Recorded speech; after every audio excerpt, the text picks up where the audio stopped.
Hi, everyone. Kansas is the first state to close all schools until further notice. I'm glad that this is reported this early, and the governor did, I think, did a good job with this in this case because a lot of parents are really confused about this subject to begin with. As a teacher myself, my Chinese kids have been out of school since Christmas, and even currently speaking with them now, many of the older children who are 12 and above are doing home studies, which is very weird for China. They don't allow home studies in China. But the older kids are doing that. And I have no idea when they're going back. And so this is a good inclination for American parents to understand that Kansas has closed the schools this whole school year, and so I'm assuming the kids won't go back to school until August, September, like normal. Um, This is something that people should have prepared for 2 months ago as a possibility due to the fact that this is a globalized world. But most people still rely on mainstream media or the government to tell them how to prepare for this. So now you have parents in Kansas who had their hands out. Not only did they probably lose their job and are not able to work, now they also have their kids at home. They have no idea what to do with them. Okay, and so if they would have prepared for this months ago, you would have had more of a communication in your community with your friends and say, hey, you watch Junior and I'll watch your son, Monday through Wednesday, whatever. This kind of communication could have happened in the community. They could have enrolled their child into home studies or switched over to that. And now people are probably going to scramble around, try to find something to have their kids do educationally wise, because they obviously want them to be educated as a parent. So this is what I think most states will probably follow in line, Kansas being the first one. After a 20-year-old died, actually. She just got married 6 months ago, so that's sad about that. So a young woman. Pretty much the only science we have now is now they're saying that it affects A bloods worse, which is interesting. I'm O negative, so I guess I'm good. But I also wanted to give a summary of my interview with Helen, my Chinese friend from Shanghai. And so some of the main highlights are, and she made this very clear, I made this very clear, I think this should ease the stress of most people. There's a huge difference between China and America when it comes to culture.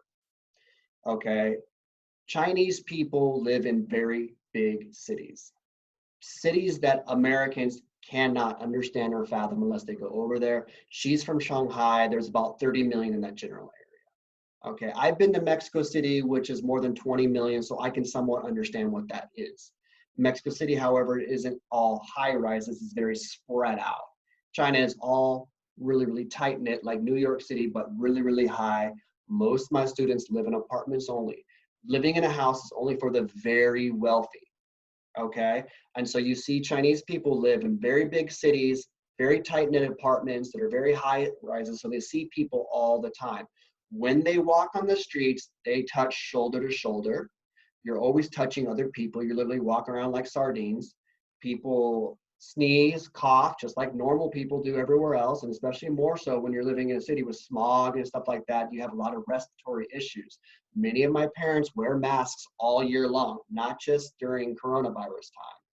Okay, many parts of China, spitting is still acceptable and not considered rude, while in other parts it's still considered like a faux pas.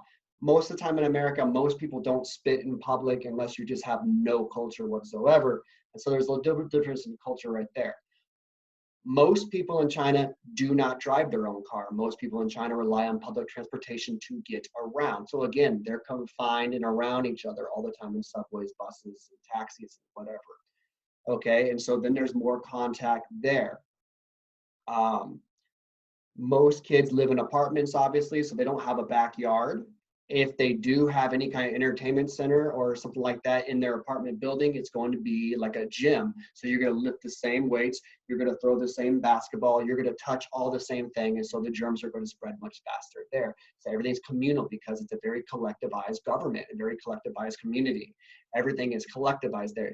Americans are very independent for the most part. They're getting more collectivized, unfortunately, but the spirit of independence is still there. And people, for the most part, can afford their own car. People, for the most part, live in houses. And so they're not in confined areas with their whole family, including grandma and grandpa living in a small apartment. Okay, this is how it is over there. One of the things I wanted to bring into the equation was my friend in Shanghai works for a company of 30 or more people. She herself doesn't know a single person who got coronavirus. Okay, and everybody at work, she doesn't know anybody there that got coronavirus. Okay, this, I'm not supporting like the conspiracy theory that this is all fake and this is the government conspiracy to consolidate power all around the world and bring us all under a one new world order. You know, I'm not going that route. What I'm saying is people obviously get this disease and most people don't show any symptoms.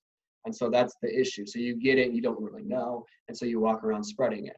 I'm at the point now where I have accepted that I will be in contact with coronavirus, and I think everybody on the planet will be.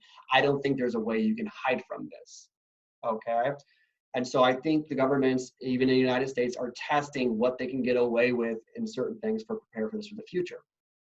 Because I think any scientist or anybody knows, realizes that it's too late for anything like that. And the idea to stop, globalization is with germ transmissions, and it's just not possible. It's not going to happen. And so that's just the way that's going to be. And so those are a couple little summaries of my conversation with Helen. The whole hour-long interview is on there. She is she's free flying to America right now. She's going to California. And so honestly, I think she's going to be worse off in America than she is when she was in China because of the way California is. And so, yeah. And so that's like a summary of this. Kansas City's schools are closed.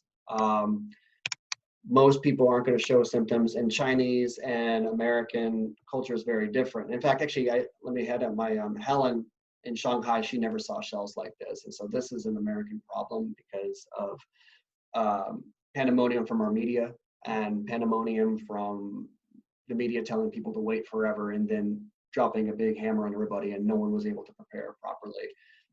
In China, they had a whole different system and this kind of thing.